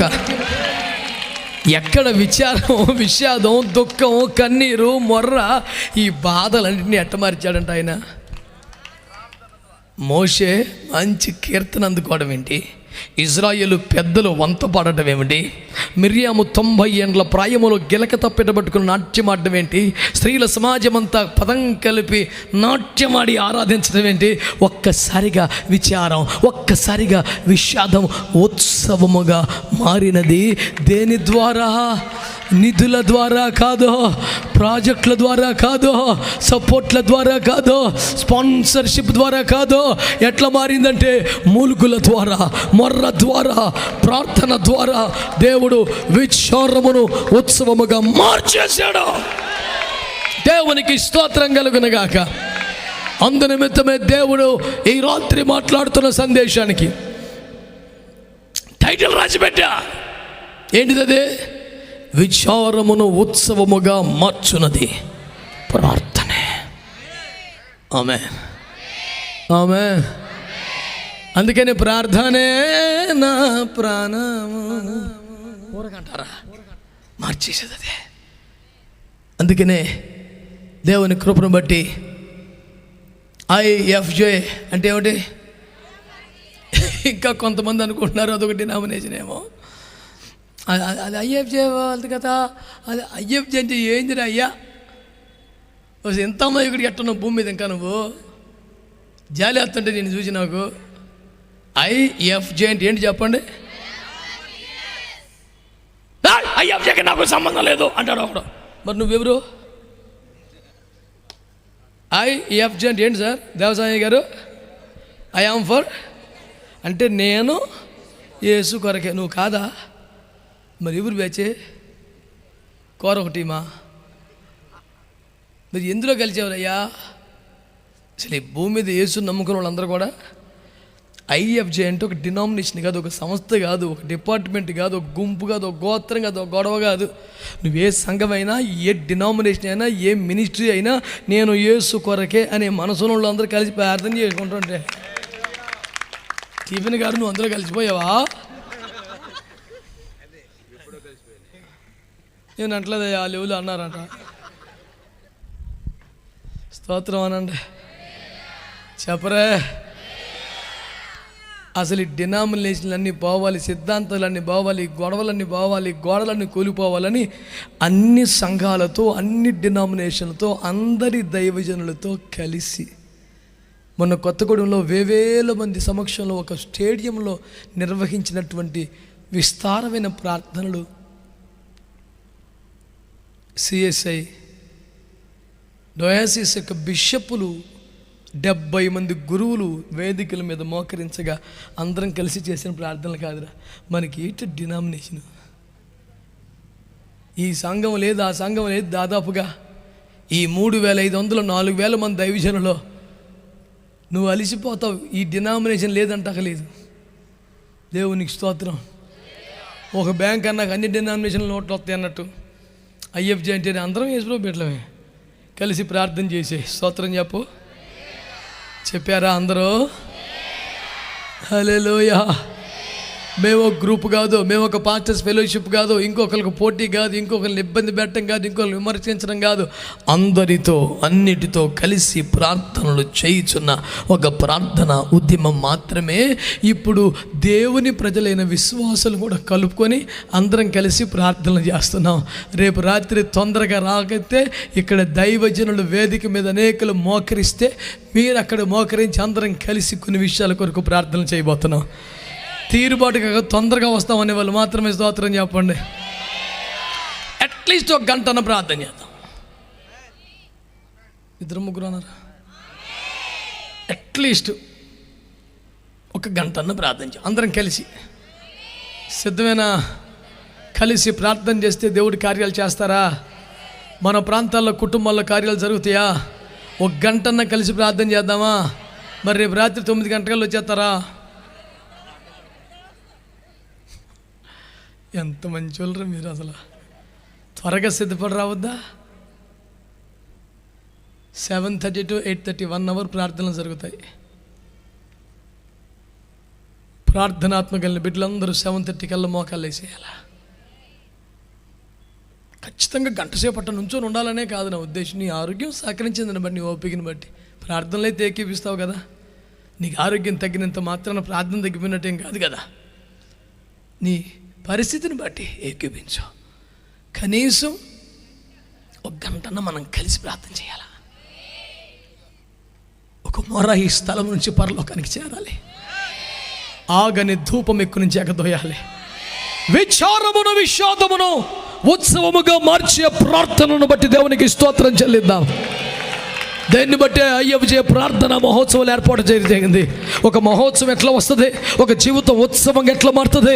మొర్రను బట్టే, మూలుగును బట్టే, ప్రార్థనను బట్టే, కన్నీటి ప్రార్థనను బట్టే, కలిసి మొర్ర పెట్టిన దాన్ని బట్టే మన సంఘములలో, మన కుటుంబాలలో, మన ప్రాంతాలలో దైవ సేకరముగా, విశ్వాసముగా కలిసి ఒక మొర్ర పెడితే, విజ్ఞాపన చేస్తే, మన విచారమును దేవుని పాదముల వద్ద వాళ్ళకపోస్తే దాన్ని ఒక ఉత్సవముగా మార్చగలిగిన దేవుడు మన మధ్యలో ఉన్నాడు. గట్టిగా ఆమేనని చెప్తారా? మరొక సందర్భాన్ని కూడా మీకు జ్ఞాపకం చేసి నేను ముగిస్తాను బిడ్డలారా. పరిశుద్ధ గ్రంథమైన బైబిల్ ఉన్నవారు చూడండి ఒకసారి. దేవునికి స్తోత్రం కలుగునుగాక. ఎస్తేరు గ్రంథము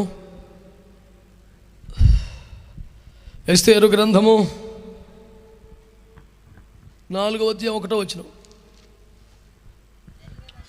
జరిగినదంతయు తెలియగానే మొర్దెకై తన బట్టలు చింపుకుని, గోనె పట్టలు వేసుకొని, బూడిద పోసుకుని పట్టణము మధ్యకు బయలు వెళ్ళి మహాశోకముతో రోదనము చేసి, గట్టిగా ఆమేన్ అని చెప్పండి. గట్టిగా హల్లెలూయా. మహాశోకము లేకపోయినా, మహారోదన లేకపోయినా అవి ఎట్టాగో వస్తలేదు. బూడిదన్న పోసుకుందామని సులువుగా కనిపెడితే ఉపాయం ఎట్టుంది? దేవునికి స్తోత్రం. నాకంత ఏడుపు రావట్లేదు, కానీ నాకంత అసలు దుఃఖమే లేదు, కానీ నాకు ఎప్పుడూ ఆకలి తీరిపోయింది. కానీ కనీసం గోను పట్టేసుకున్నా బాగుంటుందిగా, పొయ్యిలో బుడిద పోసుకున్న ప్రశాంతంగా ఉంటుందిగా. ఇది ఏమన్నా స్టేజ్ షో నా డ్రామా కంపెనీ ఏందిరా నీ పని? మంచి వాళ్ళు ఎవరు స్తోత్రం అనరా? మీ వస్త్రములను కాక హృదయములను చింపుకున్నాడని. మనం ఎట్లాంటి కంగారు పడి తిక్కల పని చేస్తామని చెప్పాడు యేసుప్రభు ఆల్రెడీ. ఒరే చింపుకోవాల్సింది బట్టలు కాదురా, హృదయం అని చెప్పే చదవలా. ఉల్లిపాయ బత్త తెచ్చి మధ్యలో కన్నం పెట్టి నెత్తి తగిలించావు. మంచి వాళ్ళందరూ స్తోత్రం. మనం చింపుకోవాల్సింది హృదయం కదా సార్. మన ప్రజల కొరకు ఒక దుఃఖం కావాలి, మన సమాజం కొరకు ఒక బాధ్యత కావాలి, మన ప్రజలు మార్పు కొరకు ఒక దుఃఖం మనకు రావాలి. మన హృదయమును చింపుకొని మోకాళ్ళ మీద పడి కన్నీరు గార్చాలి. ఇక అంత సమర్పణ లేక, అంత ఏడుపు రాగా, ఏదోటి తెరగా దొరికింది పలసపట్టు గొంతుని తెచ్చుకొని చింపేసి తగిలిచ్చేసుకొని బుడిదిపోసి చేసుకొని దర్జాగా కూర్చుంటే ఇక ఎంతసేపు ఎప్పుడెప్పుడు స్నానం చేద్దాం అనిపిస్తుంది తప్ప అంతకన్నా ఏమనిపించలేదు.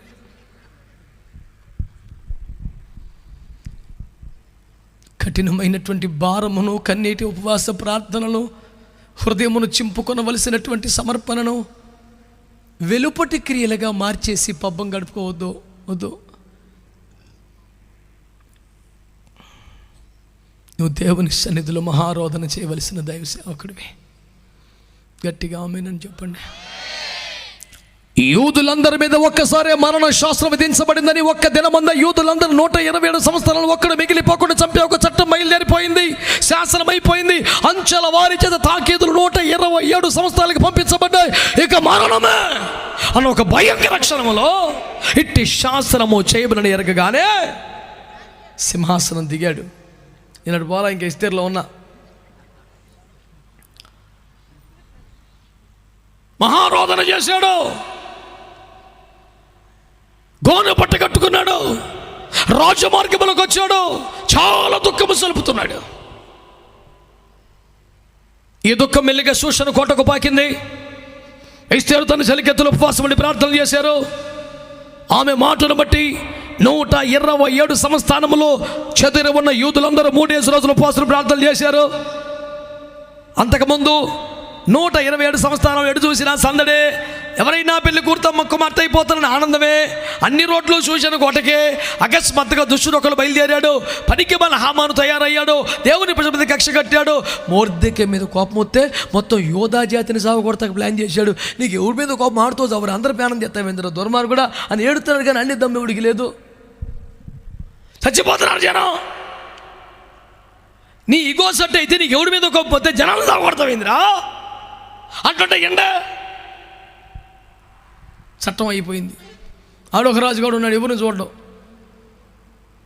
ఉద్యమం వస్తే ముద్ర కొద్ది పారేసాడు. చట్టం అయిపోయింది. మొత్తం అందరూ చచ్చిపోయి మూమెంట్ వచ్చింది. ఇంకేం చేయాలి మరి? ఉపవాస ప్రార్థన తప్ప ఇంకేం దిక్కుంది? ఎవరికి చెప్పుకోవాలా? కంచె చేని మేస్తుంటే ఎవరి దగ్గర పోవాలా?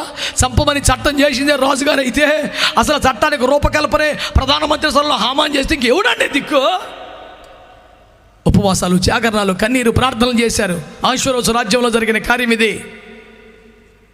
చట్టం అయిపోయింది, బిల్లు పాస్ అయిపోయింది, వెళ్ళిపోయింది. 127 సంవత్సరాల కంచెల వారిచే తాకేది వెళ్ళిపోయినాయి. అప్పుడు మొదలైంది ప్రార్థన. దేవుడు మెల్లిగా జోక్యం చేసుకోవడం ప్రారంభించాడు. లక్షల మంది యూదుల మెడ మీద కత్తి వేలాడుతోంది. ఏ క్షణము చచ్చిపోస్తారో తెలీదు. అలాంటి భయంకర పరిస్థితిలో దేశమంతటా ఒకటే రోదన, ఉపవాసాలు, కన్నీరు, బూడిద, గోనిపట్ట, ఇలాంటి విషాదం, దుఃఖం, దేశమంతా ప్రలాపించడం. సడన్గా ఈ విచారం, ఈ దుఃఖం మారటం స్టార్ట్ అయింది. ఎట్ట మారింది? టప స్పీడ్గా ఉద్యమం చదవు. ఎట్ట మారింది?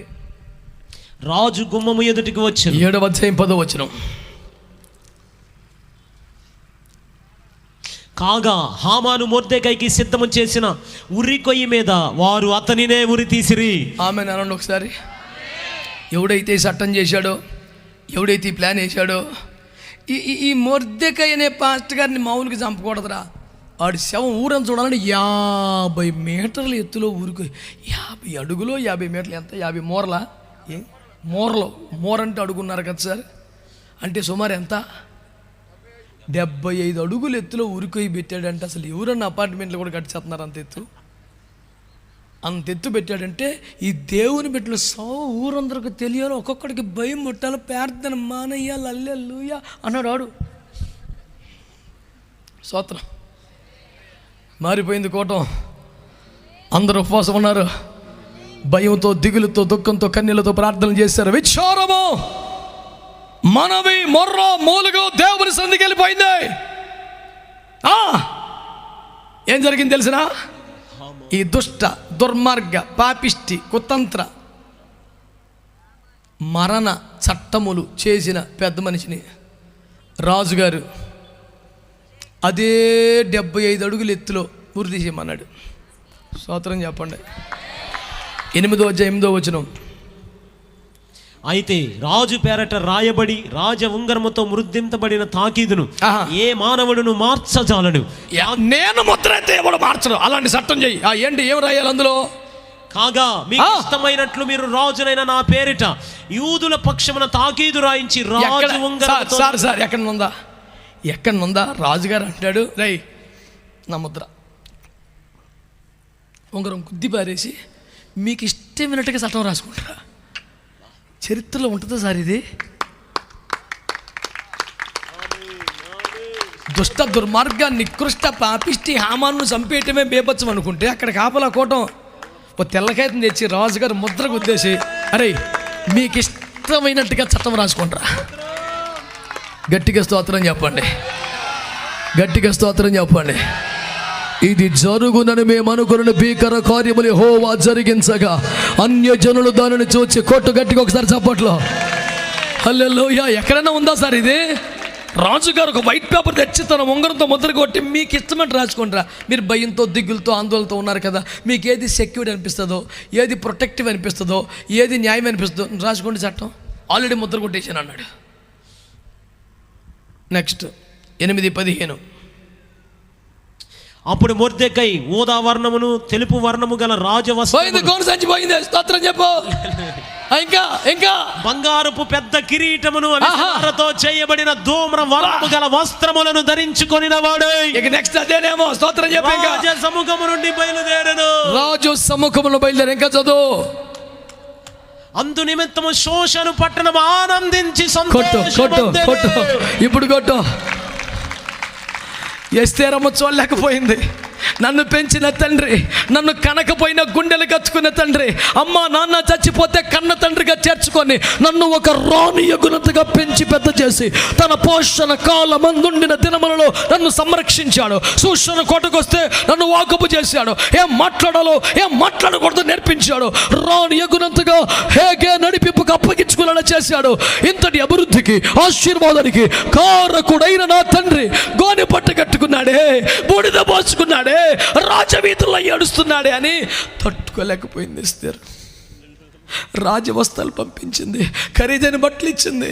నాన్నగారు, మా ఆత్మీయ తండ్రి మీరు అలా కనబడకూడదయ్యా అని మొరపెట్టింది. వద్దు బిడ్డ, ఇది గిఫ్ట్లు తీసుకునే టైం కాదు. దేవుడు ఆ దినం కూడా ఇస్తాడు. ఇప్పుడు ఉపవాసాలు ఉండాలా, ఇప్పుడు మౌనంగా ఉండకూడదు, ఇప్పుడు మొర్ర పెట్టాలా, పావురముల వలె గువ్వల వలె దుఃఖరవము చేయాలా, కన్నీరు కార్చాలా. భారమును నింపాడు, కర్తవ్య బోధన చేశాడు, ప్రార్థనాత్మను నింపాడు. మౌనము గుంటే నీకు ప్రమాదం అని చెప్పాడు. ఒక విప్లవాన్ని లేవదీశాడు. తీవ్రమైన ప్రార్థనలు జరిగాయి. నెక్స్ట్ ఏం జరిగింది? దుర్మార్గుడు చచ్చిపోయాడు. నచ్చినట్టు చట్టం రాసుకోమని ముద్ర కొట్టేశాడు. ఇంతటి దుఃఖము సలిపిన మొర్దెకైనే ఖరీదైన వస్త్రాలతో ప్రధానమంత్రిగా పట్టాభిషేకం చేసేసాడు.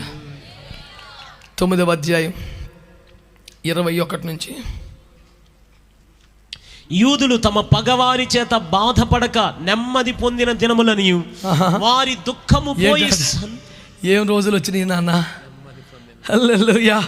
యూదులు తమ పగవారి చేత బాధపడక నెమ్మది పొందిన దినములు వచ్చాయిట. ఇంకా వారి దుఃఖము పోయి సంతోషము వచ్చి. దుఃఖం పోయింది, సంతోషం వచ్చిందంట, నెమ్మది వచ్చిందంట. చదవాలి మూలుగులు ఆపేశారంట. ఇక శుభదినం వచ్చిందంట. ప్రతి సంవత్సరము ఆదారు నెల యొక్క 14వ దినమున 5వ దినమును వారు ఆచరించుకొనుచు విందు చేసుకొనుచు సంతోషముగా నుండి ఒకరికొకరు బహుమానములను దరిద్రులకు కానుకలను పంపతగిన దినములని వారికి స్థిరపరిచాను. గ్రీటింగ్ కార్డ్స్ పంపడం, గిఫ్ట్లు పంపడం అప్పుడు స్టార్ట్ అయిందంట. Sir, we wish you a very happy life. దరిద్రులకు పంపారంట. అందులో చిన్న ఒక 1000 రూపాయలు మనీ ఆర్డర్ కొట్టాడంట పేదోడికి. దీనులకు దరిద్రులకు కానుకలు పంపి, ఆమేన్, వాళ్ళకి శుభప్రదమైన నిరీక్షణ కలిగించే గ్రీటింగ్ కార్డ్స్ పంపి దుఃఖ దినములు పోయాయి, విచారములు పోయాయి, మూలుగులు పోయాయి, నెమ్మది వచ్చింది. వాళ్ళట కంటిన్యూస్గా పండగ చేసుకునే పరిస్థితులు వచ్చేసినాయి అంట. ఉత్సవము చేశారంట. మళ్ళీ చెబుతున్నాను, ఇందాక ఐగుప్తులోని మూలుగులు, ఐగుప్తులోని మొర్ర ఉత్సవముగా ఎలా మారింది? వారు పెట్టిన మూలుగులను బట్టి, ప్రార్థనలు బట్టి. ఇక్కడ శూషణ కోటలో, ఇక్కడ ఇశ్రాయేలు దేశములో లేక 127 సంస్థానములు కలిగిన అహష్వేరోషు సామ్రాజ్యములో ఈ విచారములు, నిందలు, దుఃఖములు పోయి ఎలాగో ఉత్సవంగా మారింది అంటే 3 దినములు చేసిన ఉపవాస ప్రార్థన. అందుకే నేను చెప్తున్నాను, విచారమును విషాదమును ఉత్సవముగా మార్చేదే. దేవునికి స్తోత్రం చెప్పండి. ఇంకా చెప్పండి బిడ్డలారా. ఇంకెక్కువ సమయం లేదు కానీ ఒక్క మాట చెప్తాను. సమూయేలు గ్రంథం 1వ అధ్యాయం 16 వచనం చదవండి. 11 కూడా చదవాలి కానీ ఇక టైం లేదు. 16. అంతటి యెహోవా సమూయేలుతో ఇలాగు సెలవిచ్చాను. 1:16లో సమూయేలు ఆడు ఉన్నాడు. ఎవరండి అంత మాట అన్నాడు? నేను యేసు రక్తం ఇచ్చేయం. పొద్దున్నే మందు కొట్టావా ఏంటి గొనుగుతున్నావు అన్నాడు పెద్ద పాస్టర్ గారు. పెద్దయ్య గారులందరినీ దేవుడు కాపాడు కాక, అమ్మో వాళ్ళందరినీ కాపాడు కాక. మీ సొమ్మేం పోయింది ఆమెనంటే నేను పాపిష్టి మాట మాట్లాడాను. పెద్దయ్య గారు అందరినీ దేవుడు కాపాడాలంటే పుట్టు చూస్తారా? ఎంత మంచి ప్రేమ ఉన్నది మమ్మీగా. అత్యంతమైన కోప కారణమును బట్టి బహుగా నిట్టూర్పులు విడుచుచు నాలో నేను దీన్ని చెప్పుకొని చుంటిన నేను. అమలక్కలందరూ శ్రద్ధగా పిచ్చి కోపం వచ్చేసిందంట. అన్నమ్మకి గుళ్ళకి వెళ్ళి ప్రార్థన చేస్తుంది. కోపం వచ్చినప్పుడన్నా ప్రార్థన చేస్తే యుద్ధాలు ఉంటాయి సార్. అసలు కొంపలో కానీ మినిస్ట్రీలో కానీ తగ్గుంటుందా? పిచ్చి కోపం వచ్చేసింది. గుళ్ళకి వెళ్ళి మోకాలేసి ప్రార్థన మొదలుపెట్టింది. ఏందమ్మా అని అయ్యగారు అడిగితే ఏం లేదులే, నాకు మా కోపం వచ్చింది ప్రార్థన చేస్తున్నాడు. స్తోత్రం చెప్పండి. అత్త కొడలందరికీ అక్కరపోచ్చును కాక, ఇరుగు పొరుగులకి అక్కరపోచ్చును కాక, సంఘ పెద్దలకి అయ్యగారులకి అక్కరపోచ్చును కాక, కోపం వచ్చినప్పుడల్లా ప్రార్థన చేయుదురు కాక.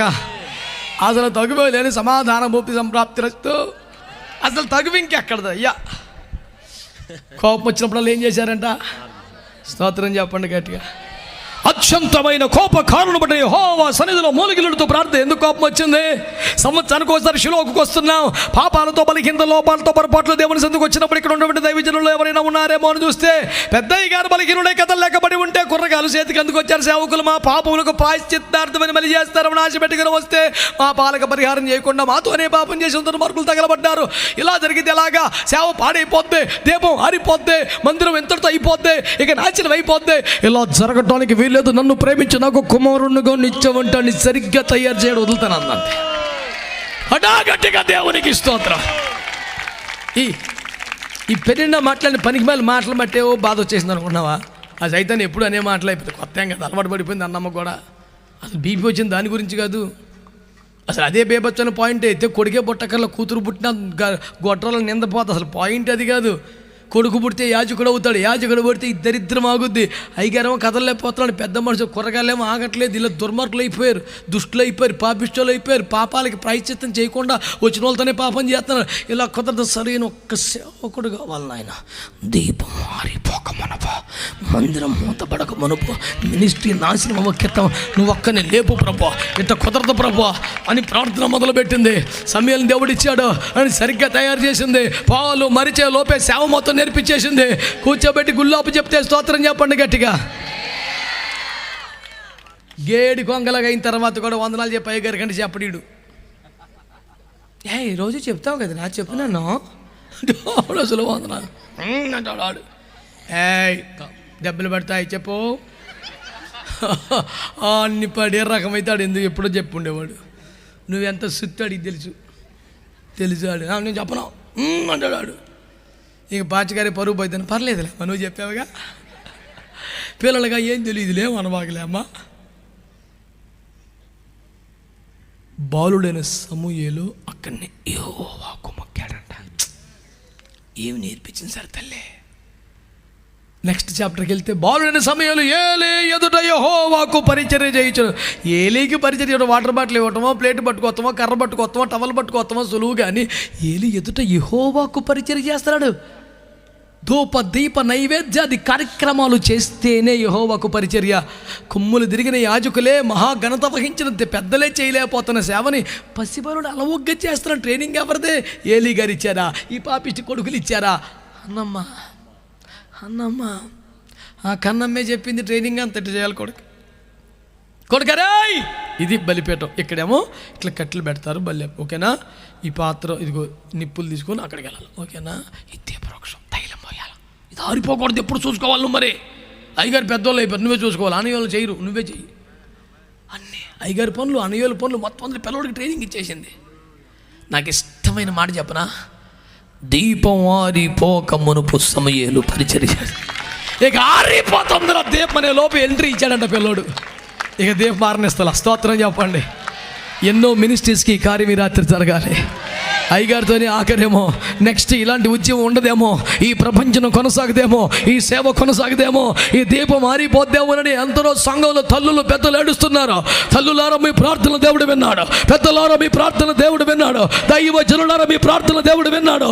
నిశ్చయముగా దీపం ఆరిపోక మునిపే ఒకరిని దేవుడు లేపబోతున్నాడు. హల్లెలూయా. వచ్చాడు సమయంలో జస్ట్ ఎంట్రీ ఇచ్చాడు. నూనె పోతున్నాడు. చిన్నగా స్టార్ట్ అయింది. అదే 3వ అధ్యాయం. అబ్బాయి బాలుడైన సమూయేలు ఏలీ ఎదుట యెహోవాకు పరిచర్య చేయుచుండెను. 3వ అధ్యాయంలో ఇప్పుడు 9కి 7వ వచనం చదువు. సమూయేలు అప్పటికి యెహోవాను ఎరుగకుండెను. అంత వయసు కదా. 20వ వచనంకి వెళ్ళు. కాబట్టి సమూయేలు యెహోవాకు ప్రవక్తగా స్థిరపడినని దాను మొదలుకొని బేర్షెబా వరకు ఇశ్రాయేలు అందరూ తెలుసుకొనిరి. ఇంకా సప్పిడి దెబ్బలు కొడతా ఉన్నారు చూడు వాళ్ళకి.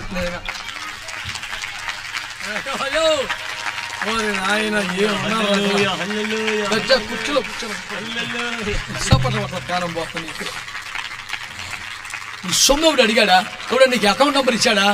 ఒక 1000 రూపాయలు పోయాడు దరిద్రం పడిగాను. స్తోత్రమే చెప్పమన్నది. దేవునికి మహిమ కలుగునుగాక. సమూయేలు ప్రవక్త అయినని దాను మొదలుకొని బెయేర్షెబా దాకా ప్రసిద్ధి అయిపోయిందంట. అవలేదు కోటం ఇంకా చదువు అబ్బాయి. ₹1,000,000 వచ్చిన చదువు 7వ అధ్యాయం. మరి టైం లేదు మరి.